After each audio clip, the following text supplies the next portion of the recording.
It's been 20 months now of government measures to counter the threat of COVID. This week, the Biden administration released its federal vaccine mandate via the Labor Department's Occupational Safety and Health Administration, or OSHA.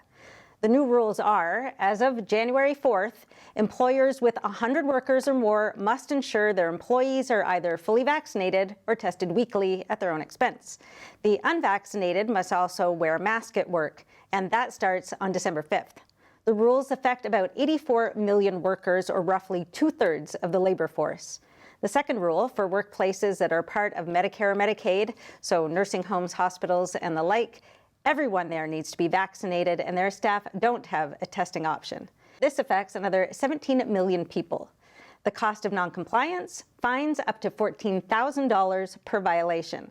The tsunami of lawsuits has already started, so it's anyone's guess how this mandate will ultimately play out. But the strong pushback reveals how a growing sector of the country isn't on board with how this pandemic is being fought, and they want the government to be a lot less involved in their personal affairs.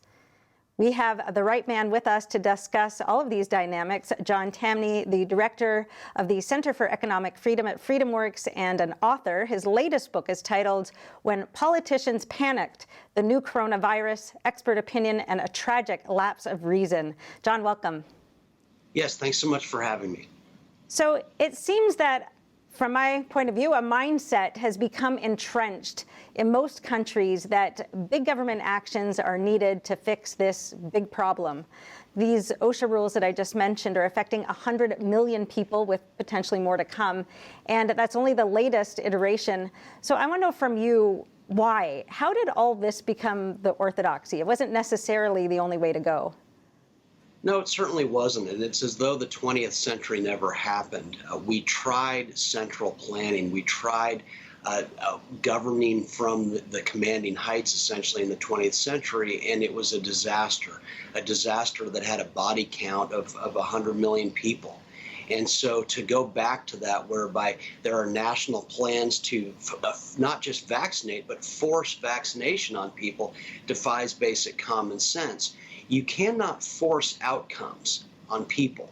What you can do is let free people discover. Most Americans were going to get the vaccine because they felt it was the right choice. And precisely because some were not, those were the people who were going to produce information if there was an adverse outcome from not being vaccinated. Without those adverse outcomes, people don't have proper information to act on. If it's true that the vaccine is going to save lives, you have to let some people not take it so that they can learn that this is a life-saving measure. Instead, government's just using force with typical results. So what does it tell you that the government went for these coercive measures? I think it tells me that they're doubling down. I mean, it brings me back to the lockdowns. They said 2 weeks to stop the spread, which defied basic common sense, only to see that they did enormous damage to the economy and to people in 2 short weeks. So they essentially doubled down on it. This time they said, oh, the vaccine, once you have it, you're free and clear to live your life as you did before, only for it to become rapidly apparent in countries that were the most heavily vaccinated, like Israel, that in fact the vaccine doesn't work very well.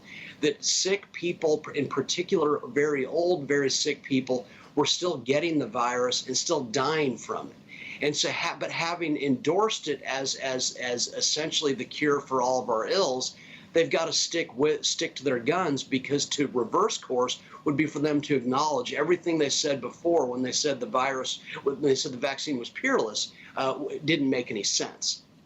So why do you say that initially the lockdowns defied common sense? The simple truth is that Americans around the United States in particular were already locking down. We're already not going to restaurants. We're already distancing themselves from other people. They didn't need a law to be forced to avoid sickness and potentially death. And so this idea that something was very threatening also required government to quite literally keep us from doing our jobs, keep us from operating our businesses, and keep us from living our lives, defied common sense. We were already making adjustments, at which point you always need in society some people to say, we're going to go against the grain, we're going to go against expert opinion. That's your control group. It's the people who don't follow the orders who teach you how the virus actually spreads. What are the behaviors most associated with getting sick and potentially dying? And when we needed this information most, they chose lockdown, which, if anything, blinded the population to the actual threats of the virus. So you argue in your book that actually the bigger threat that this virus posed, the less need there would be for government action. Can you elaborate on that? Well, it's fairly simple. They said early on, they said, well, the Imperial College study says 2.3 million Americans will die if the U.S. doesn't lock down. Well, what if they predicted 50 million? The point there is that the more threatening something is, the more superfluous is government force. Who among us needs to be forced by politicians and experts to avoid behavior that might literally result in death? And so precisely because the virus was said to threaten us in such high numbers, Americans were going to take precautions that politicians and experts could never dream of. So why do you think, as your book, as it says in your title of your book, why do you think politicians panicked? What was actually behind all of that?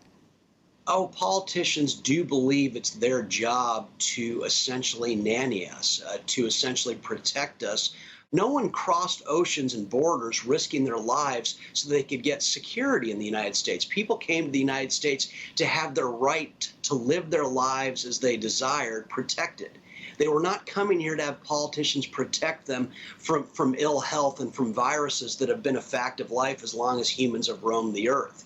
But politicians think they've got a bigger role. And so, having been told by experts that millions of Americans were going to die, they didn't want to be on the hook as, see, you did nothing.